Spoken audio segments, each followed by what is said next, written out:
Hello बच्चों, स्वागत है आपका अपने यूट्यूब चैनल स्टडी पार्टी में। बच्चों, आज हम स्टार्ट करने जा रहे हैं coordinate geometry for class 10th, है ना। और बच्चे, इस लेक्चर में हम क्या करेंगे कि पूरी की पूरी थ्योरी कवर करेंगे। ठीक है, चलो। देखो बच्चे, आपको अभी स्लाइड पे दिख रहा होगा, है ना, कोऑर्डिनेट ज्योमेट्री और एनालिटिकल ज्योमेट्री, है ना। तो कोऑर्डिनेट ज्योमेट्री का ही दूसरा नाम क्या होता है? एनालिटिकल ज्योमेट्री करके होता है। ठीक है, देखो, सबसे पहले देखते हैं बच्चों कि आखिर ये कोऑर्डिनेट ज्योमेट्री का स्टार्ट कहाँ से हुआ था ना, ऑरिजिन कहाँ से हुआ था। वैसे तो इसकी बहुत लंबी हिस्ट्री है, लेकिन जो वेल नोन मतलब जो काफ़ी पॉपुलर चीज़ें हैं, एक ग्रेट फिलोसोफर एंड मैथमेटिशियन थे, है ना, राने डिस्कार्ट करके, है ना। एक बहुत ही बड़े मैथमेटिशियन और फिलोसोफर थे राने डिस्कार्ट करके, जिन्होंने एक बुक पब्लिश करा था, ला ज्योमेट्रिक, है ना। कितने में? 1637 में, है ना, 1637 में। जिसमें कि बच्चों इन्होंने सबसे मेन जो मतलब चीज़ें जो एक्सप्लेन करी थी, मतलब जो उसका मेन थीम था, फ्रेम करके थीम था। क्या था? फ्रेम करके थीम था। समझना आप जरा इसको। जैसे हर एक बच्चे का अपना एक घर और एक स्कूल होगा, है ना, प्ले ग्राउंड होगा। तो आप क्या बताते हो? जैसे कि आपका स्कूल है, कोई अननोन पर्सन आपसे आए और पूछे कि तुम्हारा स्कूल कहाँ पे, ऐसे करके बताओ, है ना। तो आप क्या बोलोगे?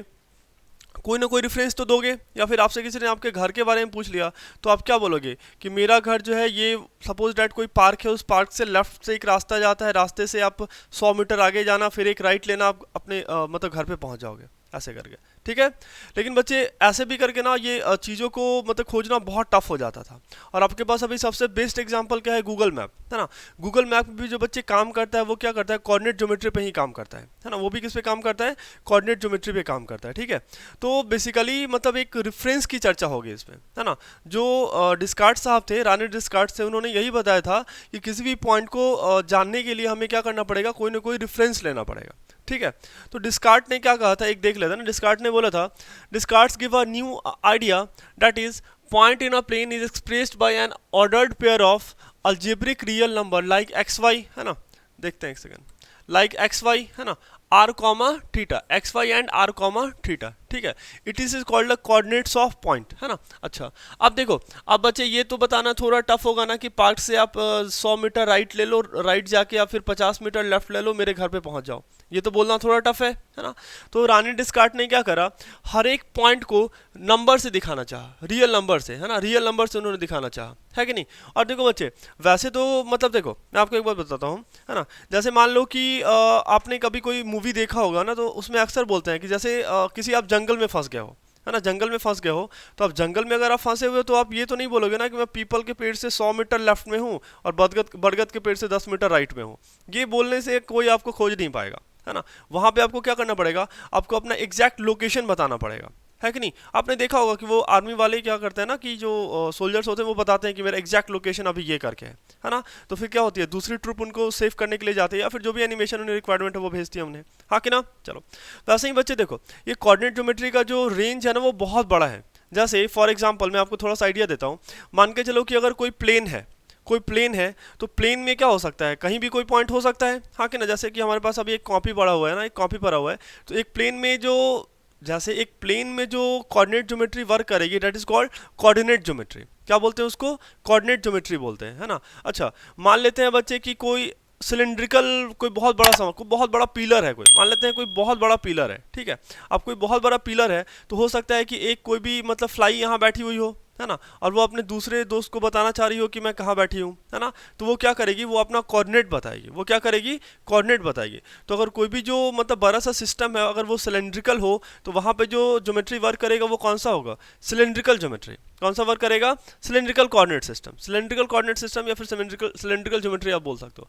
अगर मान लो कि जैसे आपका अर्थ है ना, ये आपको ज़्यादा समझ में आएगा। कोई अर्थ है, अर्थ वैसे 100% स्फेरिकल नहीं है, लेकिन मान लेते हैं कि अभी वो 100% स्फेरिकल है। ठीक है। तो अब वहाँ पे बच्चे, जैसे मान के चलो कि कोई यहाँ पे बैठा हुआ है ना, और कोई दोस्त यहाँ पे बैठा हुआ है। ठीक है। तो ये दोस्त इसको बता रहा है, भाई तू मेरे पास आ जा, है ना। तो वो कैसे आ जा, है ना, उसको बताना पड़ेगा ना कि मैं कहाँ पे हूँ। ठीक है।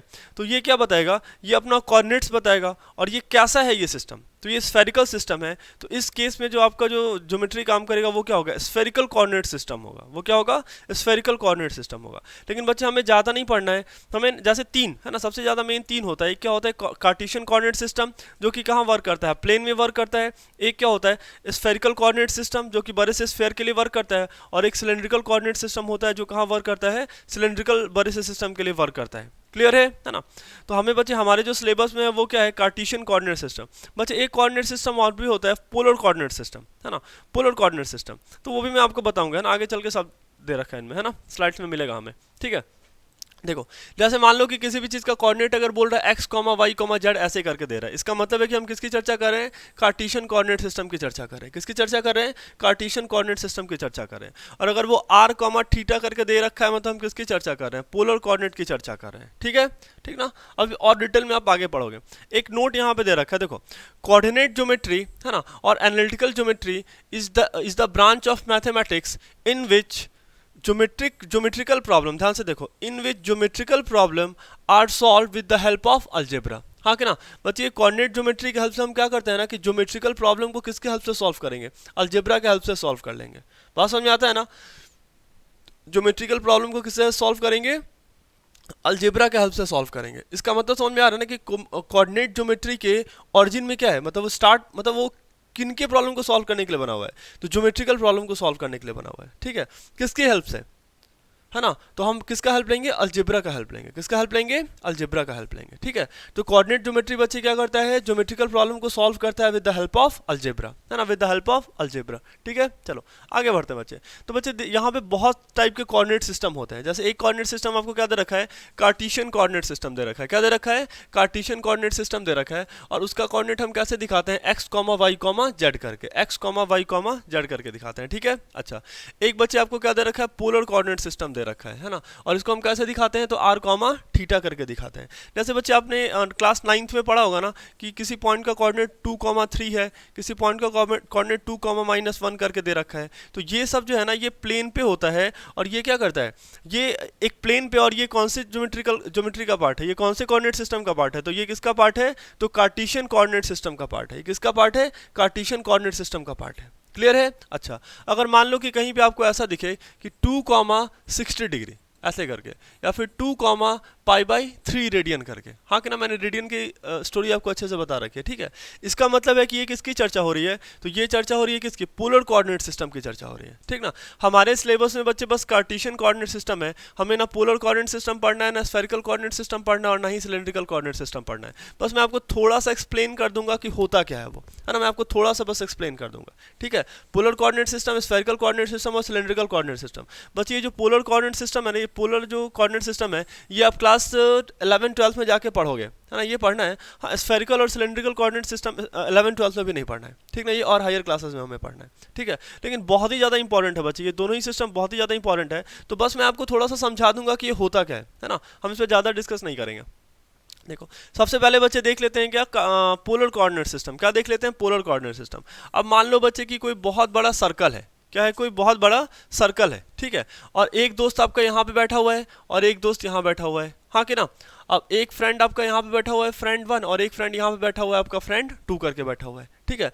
तो आपको क्या करना है, आपको अब इस फ्रेंड 1 की क्या करनी है, लोकेशन बतानी है ना। तो हम क्या करेंगे, हम एक्स एक्सिस से, मतलब एक रेफरेंस लेते हैं, एक्स एक्सिस, है ना, ऐसे करके हम क्या बताएंगे, जैसे इसका रेडियस क्या है, आर, और ये एंटी क्लॉकवाइज में कितने एंगल पे बैठा हुआ है, सपोज दैट 30 डिग्री पे बैठा हुआ है। कितने में बैठा हुआ है, 30 डिग्री पे बैठा हुआ है। तो मैं क्या बोलूंगा कि जो फ्रेंड 1 का जो कोऑर्डिनेट है वो कितना है, r, 30 डिग्री। कितना है, r, 30 डिग्री। क्लियर है। अच्छा, अगर फ्रेंड 2 की चर्चा करें तो ये भी कितनी दूरी पे है, ये सेंटर से कितनी दूरी पे है, तो r दूरी पे है। लेकिन मान लेते हैं कि अब जो ये एंगल सबटेंड कर रहा है ना, वो कितना है, 60 डिग्री है। तो इसका कोऑर्डिनेट कितना हो जाएगा, r, 60 डिग्री करके हो जाएगा। क्या हो जाएगा, r, 60 डिग्री करके हो जाएगा। क्लियर है। मतलब पूरे के पूरे सर्कुलर सिस्टम पे आप हर एक पॉइंट का क्या कर सकते हो, कोऑर्डिनेट बता सकते हो। हर एक पॉइंट का क्या कर सकते हो, कोऑर्डिनेट बता सकते हो। क्लियर है ना। This is called our polar coordinate system and also called circular coordinate system. हाँ कि ना। चलो अब आगे बढ़ते हैं बच्चों, ठीक है।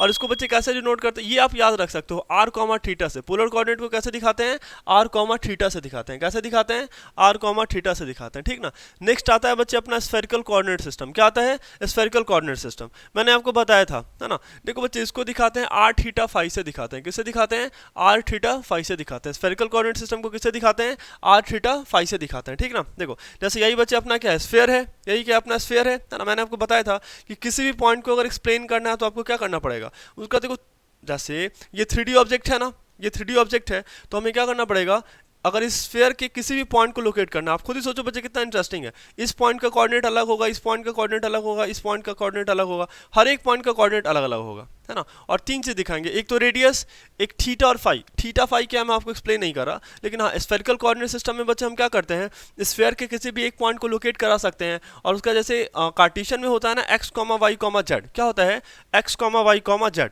वैसे ही स्फेरिकल में क्या होता है R comma theta comma phi, क्या होता है R comma theta comma phi करके होता है। क्लियर है।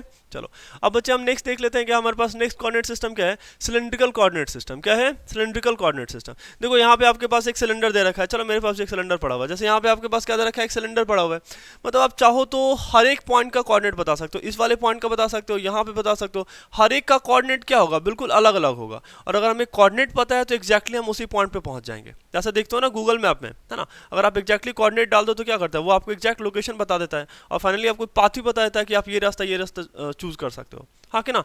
तो अगर कोऑर्डिनेट नहीं होता तो गूगल मैप भी वर्क नहीं कर पाता। ठीक है चलो आगे, है ना। तो ये अपना क्या हो गया सिलेंड्रिकल कोऑर्डिनेट सिस्टम। और बच्चे ये कैसे होता है R comma phi comma Z करके होता है, इसका कैसे डिनोट करते हैं R comma phi comma Z करके डिनोट करते हैं। ठीक है चलो आगे बढ़ते हैं नेक्स्ट। अच्छा अब बच्चे हम देख लेते हैं क्या कोऑर्डिनेट एक्सिस, है ना, कोऑर्डिनेट एक्सिस। देखो बच्चे अभी तक मैंने आपको थोड़ा सा सिलेबस से हट के बातें बताई है ना, कि हमारे पास 4 कोऑर्डिनेट सिस्टम बहुत पॉपुलर कोऑर्डिनेट सिस्टम है। एक क्या कार्टेशियन, पोलर, स्फेरिकल और सिलेंड्रिकल। कार्टेशियन, पोलर, स्फेरिकल और सिलेंड्रिकल। कार्टेशियन कोऑर्डिनेट सिस्टम कहाँ पे वर्क करता है तो प्लेन पे वर्क करता है ना, प्लेन पे। देखो ये 3D में ही वर्क करता है, ये बोलना गलत है कि प्लेन में वर्क करता है, जैसे क्यूबॉइड में भी ये वर्क करता है ना। क्या इसका लिमिटेशन आप खुद ही समझ जाओगे, है ना। जैसे देखो स्फीयर भी 3D है, तो ये स्फीयर पे कार्टेशियन कोऑर्डिनेट सिस्टम नहीं चलेगा, हाँ, लेकिन ये क्यूब पे चल सकता है, क्यूबॉइड पे चल सकता है।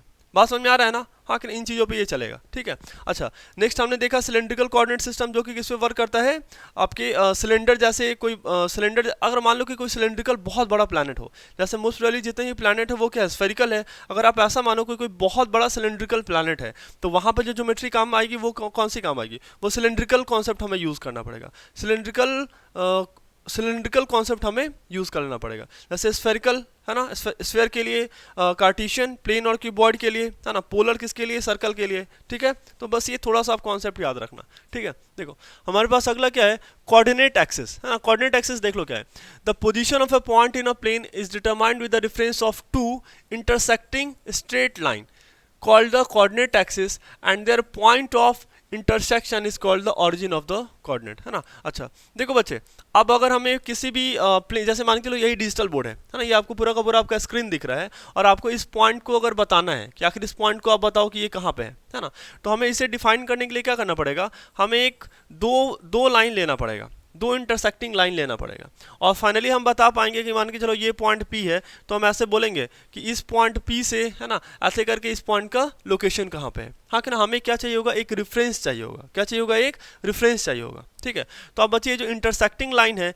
ये क्या हो सकता है, इस पर परपेंडिकुलर भी हो सकता है, या फिर क्या हो सकता है परपेंडिकुलर नहीं भी हो सकता है, हाँ कि ना, ये तो जरूरी नहीं है। ठीक है चलो तो ये भी देख लेते हैं, है ना। तो क्या अगर ये परपेंडिकुलर हुआ तो, अगर ये नॉन परपेंडिकुलर हुआ तो, है ना। देखो अगर ये 2 लाइन जो हमारा रेफरेंस लाइन है, अगर ये परपेंडिकुलर हुआ तो हम उसको क्या बोलेंगे रेक्टेंगुलर एक्सिस, क्या बोलेंगे रेक्टेंगुलर एक्सिस। और अगर ये परपेंडिकुलर नहीं हुआ तो हम इसको क्या बोलेंगे ऑब्लिक एक्सिस बोलेंगे, क्या बोलेंगे ऑब्लिक एक्सिस बोलेंगे। क्लियर है। अच्छा हमारे सिलेबस में बच्चे बस रेक्टेंगुलर एक्सिस है, हमें ऑब्लिक एक्सिस नहीं पढ़ना है। हमारे सिलेबस में कौन है बस रेक्टेंगुलर एक्सिस है, हमें ऑब्लिक एक्सिस नहीं पढ़ना है। क्लियर है। अच्छा अब देखो बच्चे ये तो आपको पता ही है, ये बहुत पुरानी स्टोरी है, हमने क्लास 7th में 9th में हर एक क्लास में पढ़ा है ना। ये अपना क्या है बच्चे एक्स एक्सिस है, इसी को क्या बोलते हैं एब्सिसा बोलते हैं। ये अपना क्या है वाई एक्सिस है, इसी को क्या बोलते हैं ऑर्डिनेट बोलते हैं। ठीक है ये अपना क्या है पॉजिटिव एक्सिस है, ये क्या अपना पॉजिटिव वाई है, ये निगेटिव एक्स है ना, और ये क्या अपना निगेटिव वाई करके है। क्लियर है बच्चे। ये वाला क्या होता है अपना फर्स्ट क्वाड्रेंट, ये क्या हो गया सेकंड, ये एंटी क्लॉकवाइज चलता है, फर्स्ट सेकंड थर्ड और fourth, first quadrant second quadrant third quadrant और फोर्थ क्वाड्रेंट। क्लियर है। और जहाँ पे बच्चे ये 2 लाइन इंटरसेक्ट करती है उसी को हम क्या बोलते हैं ऑरिजिन बोलते हैं, क्या बोलते हैं ऑरिजिन बोलते हैं। क्लियर है। इतनी बातें तो हमें पता है। ठीक ना आगे बढ़ जाते हैं बच्चों। ठीक ना अब देखो अब क्या है rectangular coordinate system of a point, है ना। देखो एक्स कोऑर्डिनेट और एब्सिसा ऑफ अ पॉइंट, है कि नहीं। देखो बच्चे ये तो हमने बहुत देख रखा है, ये 2,3 है ना, हम क्या बोलते हैं ये जो मेरा 2 है वो क्या है एक्स कोऑर्डिनेट है, और ये जो 3 है वो क्या है मेरा, है ना, एक सेकेंड, ये जो मेरा 2 है वो क्या है एक्स कोऑर्डिनेट है और जो मेरा 3 है वो क्या है, वाई कोऑर्डिनेट है, हाँ कि ना। 2,3 ये 2 क्या है, एक्स कोऑर्डिनेट, और ये 3 क्या है, वाई कोऑर्डिनेट है। आखिर इसका मीनिंग क्या है, हाँ कि ना, आखिर इसका मीनिंग क्या है। आप ध्यान से देखना, देखो अगर किसी भी पॉइंट का कोई एक्स कोऑर्डिनेट है, जैसे मान के चलो यहाँ पे हमारे पास एक एग्जांपल में दे रखा है 3,2 दे रखा है, क्या दे रखा है, 3,2 दे रखा है। देखना आखिर उस पॉइंट का जो एक्स कोऑर्डिनेट है वो कितना है, 3 है। आखिर उस 3 का मतलब क्या है ना, ध्यान से देखना।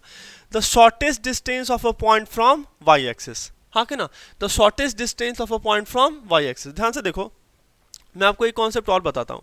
जैसे मान लो कि हमारे पास जैसे मान के चलो हमारे पास एक पॉइंट है और एक लाइन है, हमारे पास एक पॉइंट है और एक लाइन है, ठीक ना।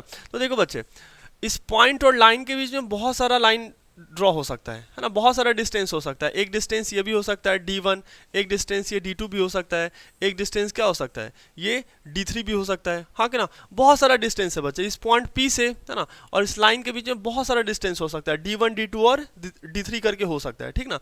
लेकिन जो सबसे शॉर्टेस्ट ध्यान से सुना, the shortest distance between a point and line is perpendicular on that line, हाँ कि ना। मतलब इस पॉइंट में और इस लाइन में जो शॉर्टेस्ट डिस्टेंस होगा ना, उनको अगर हम ज्वाइन करेंगे तो ये हमारे लाइन एल पे क्या आएगा, परपेंडिकुलर आएगा। क्या आएगा, परपेंडिकुलर करके आएगा, ठीक है। ये कॉन्सेप्ट आप याद रखना, ठीक ना। चलो आगे देखते हैं। अभी हम क्या देख रहे हैं बच्चे, एक्स कोऑर्डिनेट और एब्सिस ऑफ अ पॉइंट, है ना। देखो इसका मतलब क्या है, एक्स कोऑर्डिनेट का मतलब क्या है कि the shortest distance of a point from Y axis, हाँ कि ना। देखो अगर ये बच्चे आपको इसका एक्स कोऑर्डिनेट कितना बोल रहा है, इसका एक्स कोऑर्डिनेट कितना बोल रहा है, 3 बोल रहा है, कितना बोल रहा है, 3 बोल रहा है, ठीक ना। इसका मतलब क्या है कि ये शॉर्टेस्ट डिस्टेंस है, किसका, शॉर्टेस्ट डिस्टेंस किसका है, फ्रॉम, देखो ध्यान से देखो, shortest distance of a point from Y axis, हाँ कि ना। Shortest distance of a point from Y axis की एक्स एक्सिस, बताओ, वाई एक्सिस की एक्स एक्सिस।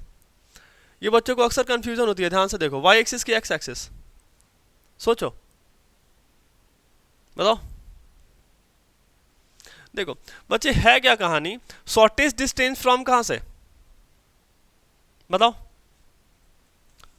ये जो बच्चे हम डिस्टेंस ले रहे हैं, ये जो हम डिस्टेंस ले रहे हैं, ये डिस्टेंस अपने पास कितना दे रखा है, ये डिस्टेंस क्या है, 2 है। ये डिस्टेंस कितना है, 2 है, हाँ कि ना। ये डिस्टेंस कितना है, 2 है। और ये जो डिस्टेंस है बच्चे, ये डिस्टेंस अपने पास कितना है, तो ये कितना दे रखा है, ये 3 दे रखा है। कितना दे रखा है, 3 दे रखा है। कितना दे रखा है, 3 दे रखा है। ध्यान से देखो, ये जो डिस्टेंस है वो कितना दे रखा है, 3 दे रखा है। तो ये डिस्टेंस किससे हम ले रहे हैं, ये डिस्टेंस हम किससे ले रहे हैं, एक्स एक्सिस से ले रहे हैं। किससे ले रहे हैं, एक्स एक्सिस से ले रहे हैं कि वाई एक्सिस से ले रहे हैं, वाई एक्सिस से ले रहे हैं। किससे ले रहे हैं, वाई एक्सिस। ध्यान से सुनना, जो एक्स कोऑर्डिनेट है ना, जो एक्स कोऑर्डिनेट है, या ध्यान से देखो ना भाई, ये जो डिस्टेंस है वो क्या है, दिस इज 3। और ये कहाँ से हम डिस्टेंस ले रहे हैं, तो ये हम वाई एक्सिस से डिस्टेंस ले रहे हैं। कहाँ से डिस्टेंस ले रहे हैं, वाई एक्सिस से डिस्टेंस ले रहे हैं। तो किसी भी पॉइंट का जो एक्स कोऑर्डिनेट होगा वो क्या होगा, shortest distance of a point from Y axis, shortest distance of a point from Y axis. ये जो बच्चे 3 है, ये क्या है, शॉर्टेस्ट डिस्टेंस है, कहाँ से, तो वाई एक्सिस से है ना। ये दूरी कहाँ से है, वाई एक्सिस से है, हाँ कि ना। अच्छा, और अगर बच्चे हम बात करें किसकी, अगर हम बात करें वाई कोऑर्डिनेट की, किसकी बात करें, वाई कोऑर्डिनेट की, तो वाई कोऑर्डिनेट क्या होगा, ये शॉर्टेस्ट डिस्टेंस होगा कहाँ से, एक्स एक्सिस से। कहाँ से होगा, एक्स एक्सिस होगा। ध्यान से देख लो आप, है ना। The shortest distance of a point from X axis करके, कहाँ से होगा, ये एक्स एक्सिस से होगा। क्लियर है, the shortest distance of a point from axis. ध्यान से देखना, जैसे मान के लो कि मैंने आपको एक एग्जांपल दिया, जैसे हमारे पास कोई पॉइंट है 3,4 करके, कोई पॉइंट है हमारे पास, एक पॉइंट दे रखा है 3,4 करके। क्लियर है ना, वी हैव अ पॉइंट 3,4। इसका मतलब क्या है कि इसका एक्स कोऑर्डिनेट कितना है, 3 है, और वाई कोऑर्डिनेट कितना है, 4 है। ध्यान से देखना, है ना, एक्स कितना है, 3, और वाई कितना है, 4 है। इसका मतलब बच्चे ये है, ध्यान से देखो, देखो इसका मतलब ये है कि वाई एक्सिस से इसका जो डिस्टेंस है वो कितना है, वो है हमारा 3, और जो एक्स एक्सिस से इसका डिस्टेंस है वो कितना है, एक्स एक्सिस से इसका डिस्टेंस कितना है, 4 है। क्लियर है, वाई एक्सिस से इसका डिस्टेंस कितना है, 3 है, और एक्स एक्सिस से इसका डिस्टेंस कितना है, 4 है। डेट्स वाई इस पॉइंट का कोऑर्डिनेट कितना है, 3,4 दे रखा है। कितना दे रखा है, 3,4 दे रखा है। क्लियर है ना। तो एक्स एक्सिस का, एक्स कोऑर्डिनेट का मतलब क्या होता है, shortest distance of a point from Y axis, और वाई कोऑर्डिनेट का मतलब क्या होता है, shortest distance of a point from X axis करके। क्लियर है, अगर हम एक्स एक्सिस ले रहे हैं तो शॉर्टेस्ट डिस्टेंस कहाँ से देखेंगे, वाई एक्सिस से, और अगर हम वाई कोऑर्डिनेट देख रहे हैं तो कहाँ से डिस्टेंस लेंगे, एक्स एक्सिस से डिस्टेंस लेंगे। क्लियर है ना। चलो, और ये बच्चे आपको एक लास्ट में एक नोट लिख रखा है कि shortest distance between a point and a line is perpendicular on that line, जो मैंने अभी आपको लास्ट में बताया था। ठीक है, चलो आगे बढ़ते हैं। नेक्स्ट, ये बहुत इंपॉर्टेंट कॉन्सेप्ट है बच्चे, ठीक ना। On X axis Y coordinate is 0, हाँ कि ना। देखो ये अपना क्या है, एक्स एक्सिस है, और ये अपना क्या है, वाई एक्सिस है, ठीक ना। तो बच्चे एक्स एक्सिस पे आप कोई भी पॉइंट ले लो, एक्स एक्सिस पे आप कोई भी पॉइंट ले लो, हमेशा वाई कोऑर्डिनेट क्या होगा, जीरो होगा। वाई कोऑर्डिनेट क्या होगा, जीरो होगा। कुछ ऐसा होगा समथिंग कॉमा जीरो, है ना, यहाँ पे ऐसा होगा समथिंग कॉमा जीरो करके, हाँ कि ना। मतलब एक्स एक्सिस पे वाई कोऑर्डिनेट हमेशा क्या होगा, जीरो होगा। और वाई एक्सिस पे अगर आप इस वाई एक्सिस को देखो तो इसका देखो वाई कोऑर्डिनेट कुछ भी होगा लेकिन एक्स हमेशा ही क्या होगा, जीरो होगा। वाई क्या होगा, कुछ भी हो सकता है लेकिन एक्स हमेशा क्या होगा, जीरो होगा। तो on X axis Y coordinate is zero and on Y axis X coordinate is zero. On X axis Y coordinate is zero, on Y axis X coordinate is zero. Clear है, चलो आगे बढ़ते हैं बच्चों। ये concept बहुत ही ज़्यादा important है, वेरी वेरी इंपॉर्टेंट। वैसे सबको पता ही होगा, है ना, बट फिर भी मैंने एक बार बता दिया। एक्स एक्सिस पे क्या जीरो होता है, वाई कोऑर्डिनेट जीरो होता है, और वाई एक्सिस पे क्या जीरो होता है, एक्स कोऑर्डिनेट जीरो होता है। क्लियर है,